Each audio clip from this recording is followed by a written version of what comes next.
एकादशी एक ऐसा व्रत जिसे मोक्ष पाने के लिए या इस मृत्यु लोक से छुटकारा पाने के लिए सबसे सरल और उच्च व्रत माना जाता है। इस साल लोगों के मन में इस बात को लेकर काफी संशय था कि दिसंबर के महीने में पड़ने वाली दूसरी एकादशी 22 दिसंबर को है या 23 दिसंबर को है।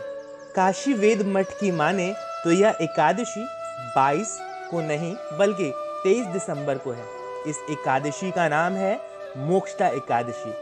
अगर आप एकादशी का व्रत करते हैं तो आपको व्रत के नियमों को अच्छे से मानना चाहिए। दरअसल एकादशी व्रत दशमी तिथि की शाम से ही शुरू हो जाती है। एकादशी व्रत का पारण द्वादशी को नियमों के मुताबिक ही करना चाहिए। छह व्रत का पारण द्वादशी तिथि के खत्म होने से पहले कर लेना चाहिए। पारण में किसी ब्राह्मण को भोजन कराकर खुद भोजन ग्रहण करना चाहिए। व्रत का पारण चावल या फिर आंवला से करना चाहिए। कई लोग एकादशी के पूर्व या एकादशी के दिन भी चावल का भोजन नहीं करते। इस दिन भूलकर भी बैंगन, मसूर, उड़द की दाल और मूली का सेवन नहीं करना चाहिए। अब आपको हम बताते हैं मोक्षदा एकादशी के कथा के बारे में। महाराज युधिष्ठिर ने कृष्ण से कहा, हे भगवान, आप तीनों लोकों के स्वामी हैं, सभी को सुख देने वाले हैं, जगत के पति हैं। मैं आपको नमन करता हूँ। हे देव, आप सबके सखा हैं, अतः मेरे संशय को दूर कर मुझे यह बताइए कि मार्गशीर्ष एकादशी का नाम क्या है। उस दिन कौन से देवता का पूजन किया जाता है और उसकी क्या विधि है, कृपा करके मुझे बताएं। भगवान कृष्ण कहने लगे कि हे धर्मराज, तुमने बड़ा ही उत्तम प्रश्न किया है। इसके सुनने से तुम्हारा यश पूरे संसार में फैलेगा। मार्गशीर्ष शुक्ल एकादशी अनेक पापों को नष्ट करने वाली है। इस एकादशी का नाम है मोक्षदा एकादशी। मोक्षदा एकादशी के दिन भगवान के दामोदर रूप की पूजा की जाती है। इसके पीछे की कथा है कि गोकुल नाम के नगर में पैखानस नामक एक राजा राज करता था। उसके राज्य में चारों वेदों को जानने वाले ब्राह्मण रहते थे। वह राजा अपने प्रजा का अपनी संतान की तरह पालन एवं पोषण करता था। एक बार रात में राजा ने एक स्वप्न देखा कि उसके पिता नरक में चले गए हैं। यह सोचकर उसे बहुत आश्चर्य हुआ। सुबह उठकर वह विद्वान ब्राह्मणों के पास गया और उन्हें अपना सपना सुनाया और कहा कि मैंने अपने पिता को नरक में कष्ट उठाते देखा है। उन्होंने मुझसे कहा कि हे पुत्र, मैं नरक में पड़ा हूँ, यहाँ से तुम मुझे मुक्त कराओ।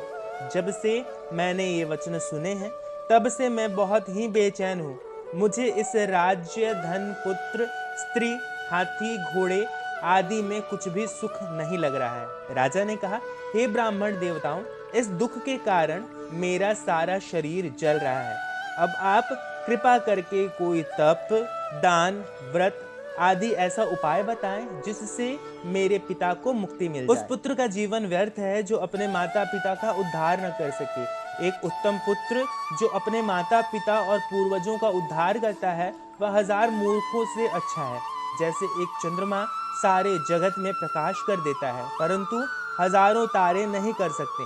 ब्राह्मणों ने कहा, हे राजन, यहाँ पास ही भूत भविष्य वर्तमान के ज्ञाता पर्वत ऋषि का आश्रम है। आपकी समस्या का हल वे जरूर करेंगे। ऐसा सुनकर राजा मुनि के आश्रम पर गया। उस आश्रम में अनेक शांत चित्त योगी और मुनि तपस्या कर रहे थे। उसी जगह पर्वत मुनि बैठे थे। राजा ने मुनि को साष्टांग दंडवत किया। मुनि ने राजा से सांगोपांग कुशल पूछी। राजा ने कहा, महाराज, आपकी कृपा से मेरे राज्य में सब कुछ कुशल है, लेकिन अकस्मात मेरे चित्त में अत्यंत अशांति होने लगी है। ऐसा सुनकर पर्वत मुनि ने आंखें बंद की और राजा के भूत के बारे में विचार करने लगे। फिर बोले, राजन, मैंने योग के बल से तुम्हारे पिता के कुकर्मों को जान लिया है। उन्होंने पूर्व जन्म में कामातुर होकर एक पत्नी को रति दी, किंतु सौत के कहने पर दूसरी पत्नी को ऋतुदान मांगने पर भी नहीं दिया। उसी पाप कर्म के कारण तुम्हारे पिता को नरक में जाना पड़ा। तब राजा ने कहा, इसका कोई उपाय बताइए। मुनि बोले, हे राजन, आप मार्गशीर्ष एकादशी का उपवास करें। उस उपवास के पुण्य को अपने पिता को संकल्प कर दें। इसके प्रभाव से आपके पिता की अवश्य नरक से मुक्ति होगी। मुनि के ये वचन सुनकर राजा महल में आया और मुनि के कहने अनुसार कुटुंब सहित मोक्षदा एकादशी का व्रत किया। इसके उपवास का पुण्य उसके पिता को अर्पण किया। इसके प्रभाव से उसके पिता को मुक्ति मिल गई और स्वर्ग में जाते हुए वे पुत्र से कहने लगे, हे पुत्र, तेरा कल्याण हो। यह कहकर स्वर्ग को चले गए। इसीलिए इस एकादशी को मोक्षदा एकादशी कहते हैं। जो लोग मोक्षदा एकादशी का व्रत करते हैं उनके समस्त पाप नष्ट हो जाते हैं। इस व्रत से बढ़कर मोक्ष देने वाला कोई और व्रत नहीं है। तो दोस्तों, यहाँ समाप्त होती है मोक्षदा एकादशी की कथा। कथा को लेकर आपके मन में कोई संशय हो तो उसे कमेंट बॉक्स में लिखें। कथा अगर आपको अच्छी लगी हो तो इसे अपने दोस्तों, मित्रों व बंधु बांधवों के साथ साझा करें। हाँ, इस नेक कार्य में आप किसी भी तरह से हमारी मदद करना चाहते हो तो स्क्रीन पर दिए गए नंबर पर आप अपनी आर्थिक सहायता हम तक भेज सकते हैं। अब अगले वीडियो तक के लिए दीजिए हमें इजाजत। हमारे सभी साथियों को हरे कृष्णा।